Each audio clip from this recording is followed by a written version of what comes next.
Dear students, this is English ABC and here I am with my English classes for the preparation of the upcoming intermediate examination of Bihar School Examination Board, which is going to be held in the very early part of the next year, the year 2021.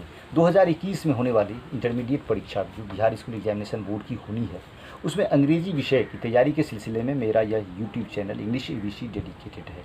और आज के इस video में, जैसा कि मैंने अपने पिछले वीडियो में आप सबों को बतलाया था कि हम डिस्क्रिप्टिव पार्ट के मोस्ट इंपॉर्टेंट क्वेश्चन के साथ आएंगे। यानी कि आज से हमने अपने इस पॉइंट से स्टार्ट ले लिया है कि जो काम आपको एग्जामिनेशन हॉल में जाके करना है, आपको अपनी एग्ज़ाम की कॉपी में जिस सवाल का जवाब जाकर लिखना है, वो जवाब लेकर हम आपके बीच में हैं। तो आज से हमने वो स्टार्ट कर दिया है। तो चलिए, वो क्वेश्चन जो है वो क्या है, माय ग्रैंड मदर्स हाउस की समरी। वो है माय ग्रैंड मदर्स हाउस की समरी, जो समरी आपसे पूछी जाती है। और यह मोस्ट इम्पोर्टेंट क्यों है?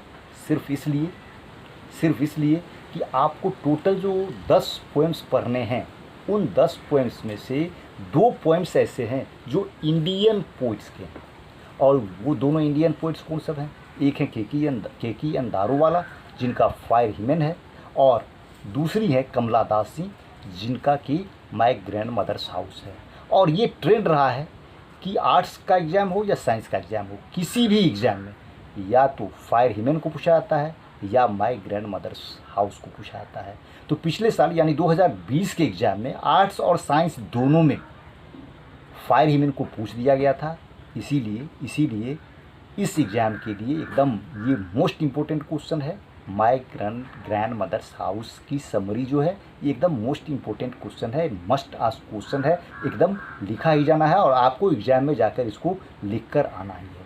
तो चलिए, इस समरी को देखेंगे। ये पहली बात थी। दूसरी बात ये है कि जो आपके इस चैप्टर में, इसी चैप्टर में, हालांकि बहुत ज़्यादा लंबा वीडियो नहीं है यह, एकदम उस हिसाब से समझ लें कि आप एकदम पोर्टेबल वीडियो है।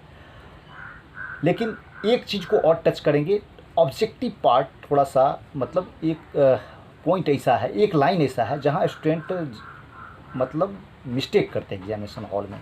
एक लाइन ऐसा है जो लाइन अगर पूछ दिया जाता है एक्सप्लेनेशन में या ऑब्जेक्टिव में, तो वहाँ स्टूडेंट से मिस्टेक होता है। तो उस लाइन को भी थोड़ा सा देख लेंगे। और तीसरा काम जो इस वीडियो में करेंगे वो ये कि आपके इसी चैप्टर में माय ग्रैंड मदर्स हाउस में एक मिस्टेक है, ग्रामेटिकल मिस्टेक है, तो उस मिस्टेक को भी देखेंगे। और वो उस मिस्टेक को देखना इसलिए ज़रूरी है कि फॉल्ट फाइंडिंग मेरा टेंडेंसी नहीं है, इसलिए ज़रूरी है कि वह प्रीपोजिशन से रिलेटेड है। और प्रीपोजिशन से रिलेटेड है तो आपको पता है कि प्रीपोजिशन से आपसे 3 से 4 सवाल ऑब्जेक्टिव में किए जाते हैं, तो इसीलिए उसको देख लेना ज़रूरी है। तो उसको भी देखेंगे, ये 3 काम करेंगे। लेकिन सबसे पहले हम क्या करेंगे, हम समरी को देखेंगे। ये मस्ट आस्क क्वेश्चन है और द मोस्ट इम्पोर्टेंट क्वेश्चन है, आपको लिख कर एग्जामिनेशन हॉल से आना है। तो चलिए, ये समरी कौन सी है? माय ग्रैंड मदर्स हाउस की। अब माय ग्रैंड मदर्स हाउस की समरी से पहले थोड़ा सा हम चाहेंगे कि पोइट का थोड़ा सा बैकग्राउंड बता दें। तो कमला दास जी काफ़ी महान कवि थी, इसमें किसी को कोई डाउट नहीं होना चाहिए। She earned A respectable position in both English and Malayalam. अंग्रेजी और मलयालम दोनों में उनका बड़ा ही मतलब प्रतिष्ठित स्थान था। मलयालम आपको पता होगा कि ये केरला का लैंग्वेज है। Her autobiography published in 1976 created quite history. मतलब उनकी जो आत्मकथा है ना, जो 1976 में प्रकाशित हुई थी, उसने काफ़ी हलचल मचाई थी। लीक से थोड़ा सा अलग हटके था, वो काफ़ी धूम मची थी उससे। और सबसे बड़ी बात क्या है कि इन 1984 she was shortlisted for the Nobel prize for literature. मतलब लिटरेचर में नोबेल प्राइज़ के लिए वो शॉर्ट लिस्ट हुई थी, ये बहुत बड़ी बात है। She is the only Indian after the great Rabindranath Tagore that was shortlisted for the Nobel prize for literature.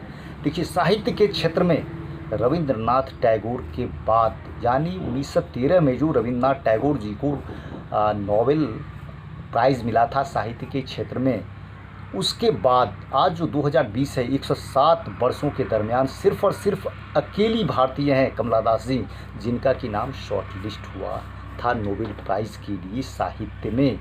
और शॉर्ट लिस्ट होना ये होता है कि शुरू में ढेर सारे लोगों का नाम, दुनिया भर के तमाम विद्वानों का नाम, साहित्यकारों का नाम उस लिस्ट में रहता है, नोबेल प्राइज़ किसको मिलेगा इस साल का। और आखिरी दौर में जिस मतलब कुछ एक जो विद्वानों का नाम बचा रह जाता है उसी को शॉर्ट लिस्ट करना कहते हैं। तो वो वहाँ तक थी, हालांकि फाइनली इन्हें नोबेल प्राइज़ नहीं मिला था तो वो अलग बात है, लेकिन ये उस दौड़ में शामिल थी। तो इनकी महानता का अंदाज़ा इसी से आप लगा सकते हैं। और है कि her poetry is primarily autobiographical and her theme is love, love of a lonely heart, love with never ending passion, lust, greed and hunger that never satiate. इनकी जो कविता है वो आत्मकथात्मक, मतलब प्राइमरली वो क्या है, ऑटोबायोग्राफिकल है, आत्मकथात्मक शैली में। यह कविता भी आई कह के ही ये मतलब कर रही हैं, उस कविता को भी लिख रही हैं, आई से ही वो स्टार्ट करती हैं अपने बारे में ही, तो आत्मकथात्मक शैली में है। और उनका थीम क्या है, उनकी कविता का थीम क्या है, लव है, लेकिन लव किसका, लॉन्ली हार्ट का, अकेला अकेला हृदय का, अकेला दिल का। और यह लव कैसा है, यह लव है जिसकी भूख कभी ख़त्म नहीं होती है, जिसका उत्साह कभी कम नहीं होता है, जिसमें लस्ट है, एक कामुकता है, थोड़ा वल्गैरिटी भी है, लेकिन जो इनको लगता है कि इस हिसाब से हमें लिखना है तो वो अपनी बात को खुल कर रखती हैं। She is very bold and daring in her writings. तो मुझे लगता है कि कमला दास की महानता में, उनके ग्रेटनेस में आपको कहीं भी कोई अब डाउट, सस्पिशन नहीं रहेगा। तो चलिए इनकी जो ये समरी है इसको सबसे पहले हम देख लेते हैं। इसका डिटेल्ड स्टडी भी करेंगे इस चैप्टर का, लेकिन वो अगले वीडियो में करेंगे, ठीक। तो अभी हम समरी को देख लेते हैं। चलिए इस पोएम को देख लेते हैं, इसकी समरी देख लेते हैं। और समरी तो आपको और सब जगह भी मिल जाएगा, लेकिन ये जो समरी है, जो हालांकि अपना किया हुआ काम तो सबको अच्छा लगता है, लेकिन मेरी समझ से चूँकि इसकी हिंदी मीनिंग भी मैं आपको बतलाता जाऊंगा, और इसको बड़े ही मतलब सिंपल सेंटेंस में और सारी बातों को समेट लेने का मैंने प्रयास किया है। तो चलिए देखते हैं। The poem my grandmother's house is composed by the famous Indian poet Kamala Das. My grandmother's house जो है पोएम, उसको किसके द्वारा कंपोज किया गया है, famous Indian poet Kamala Das ji के द्वारा। Kamala Das is very bold and daring in her writings. Kamala Das जो हैं बहुत ही बोल्ड हैं, मतलब अपने लेखन में बड़ी ही बोल्ड है, एकदम बहुत ही साहसी है, सारी बातों को खुलकर रखती है, सब पर खुलकर अपना विचार व्यक्त करती है। She was shortlisted for the Nobel prize for literature. वो लिटरेचर के लिए नोबेल प्राइज में शॉर्ट लिस्ट की गई थी। इन द प्रेजेंट पोएम, इस कविता में, in the present poem the poet shows how much she misses her childhood. मतलब इस कविता में वो क्या दिखाती है कि किस तरह, मतलब वो अपने बचपन को कितना मिस करती है। How much she misses her childhood. She remembers her grandmother and her grandmother's house where she had spent her childhood and received a lot of true love. मतलब वो याद करती है अपनी ग्रैंडमदर को और ग्रैंडमदर के घर को, जहाँ की उसने अपना बचपन बिताया था और एकदम सच्चा प्यार जहाँ उन्होंने प्राप्त किया था। And received a lot of true love, ढेर सारा सच्चा प्यार जहाँ उन्होंने प्राप्त किया था। दैट टाइम, उस समय क्या था, that time she was merely a very little and innocent child. उस समय वो क्या थी, बहुत ही छोटी और एकदम अबोध बच्ची थी। She did not start even her study, यहाँ तक कि उन्होंने अपनी पढ़ाई भी शुरू नहीं की थी। एंड फॉर हर, और उनके लिए क्या था, एंड फॉर हर मतलब उनके लिए, books were as frightening as snakes. मतलब किताबें जो थी वो सांप की तरह एकदम भयानक दिखती थी। मतलब ऐसा नहीं था कि किताब में सांप थे, ऐसा नहीं था, लेकिन किताबें उनके लिए कैसी थी, छोटे बच्चे के लिए पहले के ज़माने में क्या होता था, बड़ा डर होता था उनको पढ़ाई लिखाई से। आज समय बदला है, अलग बात है, लेकिन पहले के ज़माने में छोटे बच्चे पढ़ाई लिखाई से बहुत डरते थे। ट्रेडिशनल स्टाइल था पढ़ाई लिखाई का, बच्चे को थोड़ा सा मारा पीटा भी जाता था बड़ा स्नेह से, वो उन अध्यापकों के द्वारा। चलिए तो but after the death of her grand mother the house withdrew into silence. लेकिन उनकी ग्रैंड मदर की डेथ के बाद क्या हो गया कि घर जो है वो खामोशी में डूब गया, अंधेरा में भी डूब गया। विथड्रू इनटू साइलेंस, खामोशी में डूब गया। In due time she becomes mature, और समय के साथ वो क्या हो जाती है, पोइट हमारी कमला दास जी, वो समय के साथ मैच्योर हो जाती है। परिपक्व हो जाती है, becomes mature and comes to know the world herself, और अपने आप मतलब स्वयं के स्तर से दुनिया को जानना शुरू करती हैं। उस समय तो छोटी थी, अब वो दुनिया को अपने खुद ब खुद स्वयं समझने लगी हैं। नौ सी फाइंड्स, एक मिनट सॉरी, अब जो है यहाँ एक एरर था। Now she finds no true love in this world, अब उन्हें इस दुनिया में कहीं भी सच्चा प्यार नहीं मिलता है। So she wants to give back all those things related to her grandmother and her grandmother's house, इसीलिए उनकी ग्रैंड मदर के घर से जो चीज़ भी रिलेटेड था या उनके ग्रैंड मदर से रिलेटेड जो भी चीज़ें थीं, सब चीज़ को वो दोबारा वापस पाना चाहती है। She wants back even the dreadful darkness and the painful frozen air of her grandmother's house, मतलब अपनी ग्रैंड मदर की घर की अंधेरा को भी, यहाँ तक कि अंधेरा भी उतना ही प्यारा है आज की दुनिया के मद्देनज़र। उस दादी माँ या ग्रैंड मदर के घर का जो अंधेरा है और वहाँ जो बहने वाली भयानक ठंडी हवा थी जो हड्डी को कपाती थी, वो भी उनको उतना ही प्यारी है और उन सब चीज़ों को वो प्राप्त करना चाहती है। एक बार फिर से देख लें। So she wants to get back all those things related to her grandmother and her grandmother's house, मतलब अपने ग्रैंड मदर और ग्रैंड मदर के घर से रिलेटेड जो चीज़ें थी सबको प्राप्त करना चाहती हैं। शी वांट्स बैक, वो चाहती हैं इवन, यहाँ तक कि जो भयानक अंधेरा था, इवन द ड्रीडफुल डार्कनेस, मतलब यहाँ तक कि भयानक अंधेरा और जो वो कष्टकारी फ्रोजन एयर था, द पेनफुल फ्रोजन एयर, उसको भी वो पाना चाहती है, क्योंकि वो उसके ग्रैंड मदर के घर से जुड़ा हुआ है, वो भी उतना ही प्यारा है। She wanders door to door but finds no way to get them back, वो दर दर भटकती है, डोर टू डोर, एक घर से दूसरे घर में जाती है, किस चीज़ की खोज में, उन्हीं सब चीज़ों की खोज में, यहाँ तक कि डार्कनेस और जो वो फ्रोजन एयर है उस चीज़ की भी खोज में, दादी माँ से रिलेटेड हर एक चीज़ के लिए वो दर दर भटकती है। But finds no way to get them back, लेकिन उन्हें कोई रास्ता नहीं मिलता है जिससे कि वो उसे प्राप्त कर सकती है। चलिए अब हम इसको कंक्लूड करते हैं। So we can say that the poem my grandmother's house is an excellent poem of feelings and family affection, पारिवारिक स्नेह का और ये भावना का एक एक्सेलेंट नायाब एक पोएम है। कौन? My grandmother's house. तो चलिए यह समरी था और मेरा कहना यह है कि अभी आपके पास काफ़ी समय नहीं है, ऐसा नहीं कि बहुत ज़्यादा पैनिक होने की बात है, आप इस समरी को याद कर लें और यह मस्ट आस्क क्वेश्चन है, मोस्ट इम्पोर्टेंट क्वेश्चन है जो कि पूछा ही जाना है। आप स्ट्रेस न लें, डेली आप 3 से 4 5 बार पढ़ें, 10 से 15 मिनट, 10 मिनट इसके पीछे समय दें।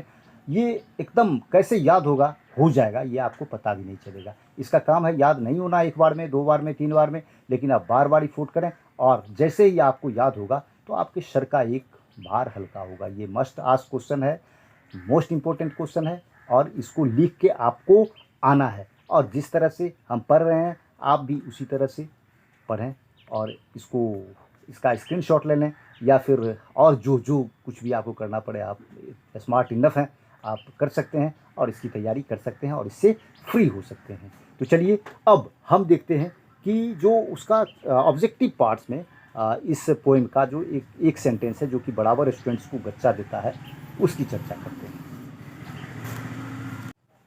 चलिए 2 एक्सट्रैक्ट हमने यहाँ लिखे हैं, 2 एक्सट्रैक्ट्स, एक ये और दूसरा ये। इसमें यह हम दिखाने की कोशिश कर रहे हैं कि ये जो है, ये लाइन जो है और यहाँ ये लाइन जो है, ये स्टूडेंट को थोड़ा सा डस देती है, छकाती है। क्या है कि snakes moved among books, I was then too young to read.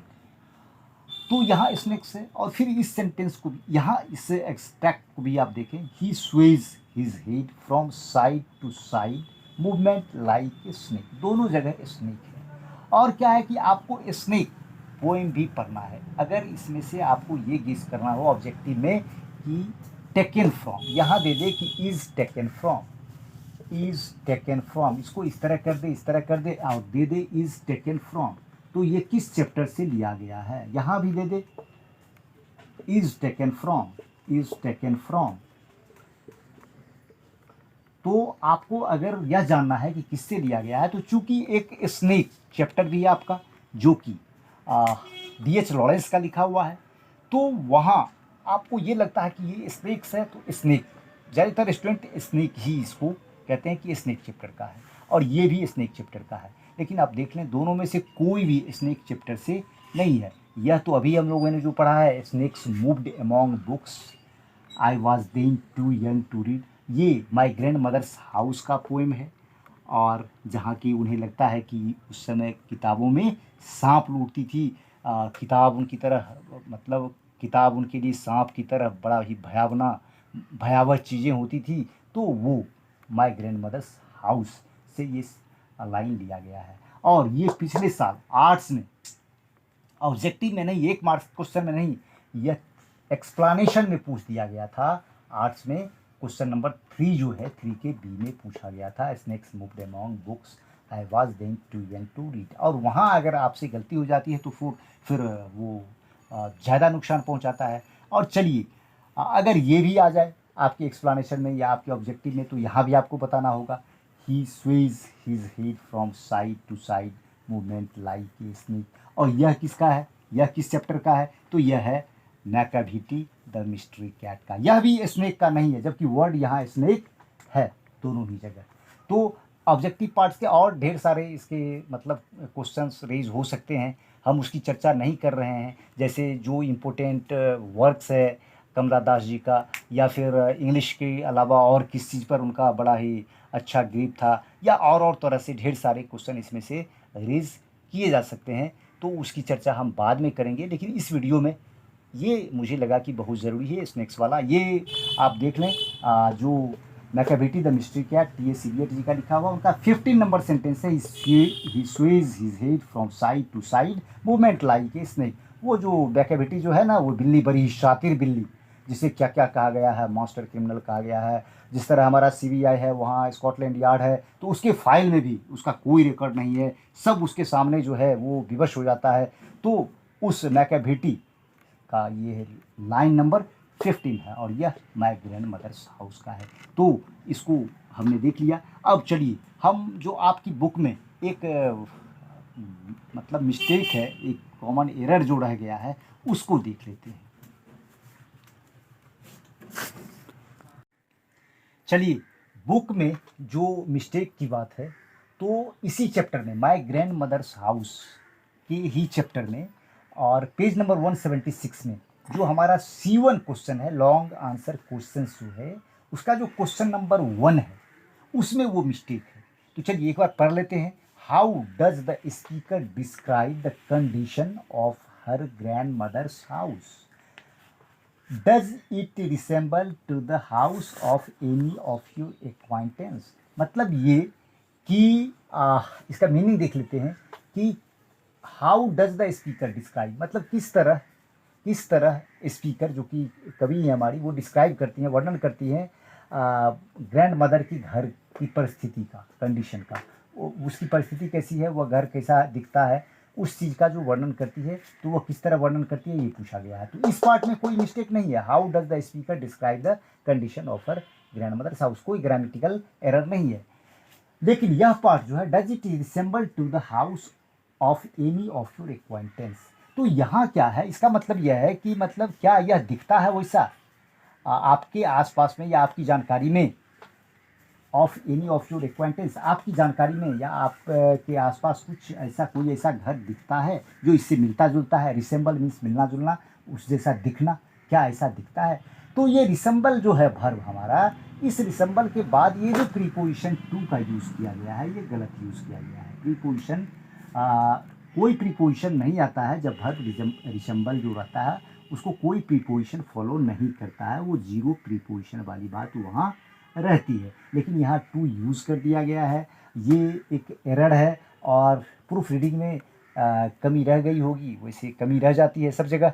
तो आपकी बुक में ये मिस्टेक है, आप यहाँ संभल कर रहें। और इसलिए भी यह मतलब रिलीवेंट, इसकी चर्चा इसलिए भी ज़रूरी है। फॉल्ट फाइंडिंग मेरा टेंडेंसी नहीं है, इसकी चर्चा इसलिए ज़रूरी थी कि प्रीपोजिशन चैप्टर से आपको आपके ऑब्जेक्टिव पार्ट में 3 से 4 क्वेश्चंस करने हैं प्रीपोजिशन से, और वहाँ इस चीज़ को रेज किया जा सकता है आपके सामने। तो आप जान लें कि रिसेंबल वर्ब के बाद कोई प्रीपोजिशन नहीं रहता है। जैसे मैं आपको एक एग्जाम्पल देता हूँ कि किस तरह इससे रिलेटेड क्वेश्चन आपसे पूछा जा सकता है।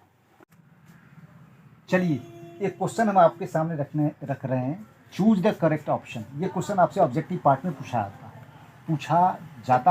सकता है इस तरह से, और यहाँ आपको करेक्ट ऑप्शन चुनना है। इन 4 में से एक कोई करेक्ट ऑप्शन है, आपको चूज करना है। She resembles to her mother, she resembles with her father, she resembles from her brother, she resembles her sister. Grammatically कौन सा सेंटेंस इसमें से करेक्ट है वो आपको चुनना है। तो यह जो रिसेंबल्स वर्ब है, आपको अभी भी चर्चा हमने की थी कि कोई प्रीपोजिशन नहीं आएगा, यहाँ विथ प्रीपोजिशन यूज़ कर दिया गया है और यहाँ फ्रॉम प्रीपोजिशन यूज़ कर दिया गया है कि वह माता जैसा दिखती है, वह पिता जैसा दिखती है, या फिर वो अपने भाई जैसा दिखती है। तो क्या होगा, सी रिसेंबल्स हर सिस्टर। अगर यहाँ भी ट्रू नहीं रहता तो ये भी करेक्ट होता हमारा सेंटेंस, ये भी करेक्ट हो सकता था अगर जीरो प्रीपोजिशन रहता, कोई प्रीपोजिशन नहीं होता तो सी रिसेंबल्स हर सिस्टर।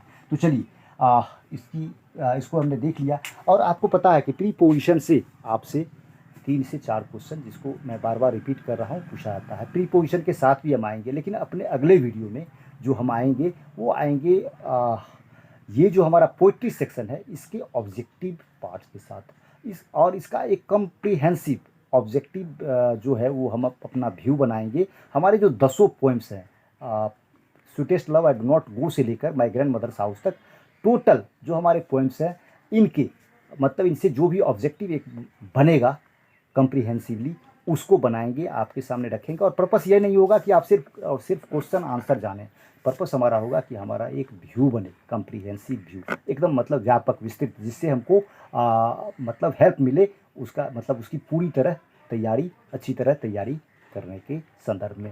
दूसरी बात कि अब समय कम है तो प्रीपोजिशन के साथ भी आएंगे, बुक का जो हमारा प्रोज सेक्शन है उसके साथ भी आएंगे, एक्सप्लानेशन को भी देखेंगे।